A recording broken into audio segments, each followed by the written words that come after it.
নমস্কার, বাবানুইত মম চ্যানেলে সবাইকে অনেক অনেক স্বাগত জানাই। সেদিন বাবান সোনাকে পুলিশ সাজিয়েছিলাম।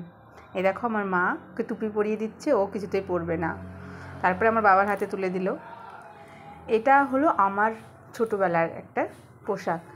অনেক বছর হয়ে গেছে, কিন্তু সেটা খুব যত্ন করে রেখে দিয়েছিল মা, তাই ওকে পরিয়েছিলাম।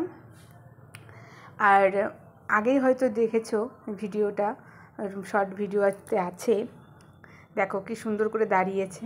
ও জানে যে আমি ওর ভিডিও করছি বা ফটো তুলছি, সেজন্য ওইভাবে দাঁড়িয়েই আছে। খুব সুন্দর হয়তো মানিয়েছে, তাই না বলো সবাই? ভালো লাগে এই যে ছোটোবেলার একটা আবেগ আমার কাছে, কারণ আমার পোশাক আমার ছেলে পরছে। আমি ছোটোবেলা আমার ছবি দেখেছি, সেটা দেখেছি, হয়তো মনে নেই। দেখো এইভাবেই অনেক টাইম পরে আর খুলবেই না পোশাকটা। তোমাদের কেমন লাগছে আমার ছেলেকে তোমরা বলো, বাবানকে কেমন লাগছে? এবার দেখো একটা বিষয়, এই দেখো, আর একদিকে আমার বাবান সোনা, একদিকে আমার ছোটোবেলার ছবি। কেমন লাগছে? গুলুগুলু ছিলাম দেখো, কিন্তু আমার পোশাকটাই সব থেকে আমার ছেলেকেই বাবানকেই মানিয়েছে, তাই না? সবাই ভালো থেকো, টাটা।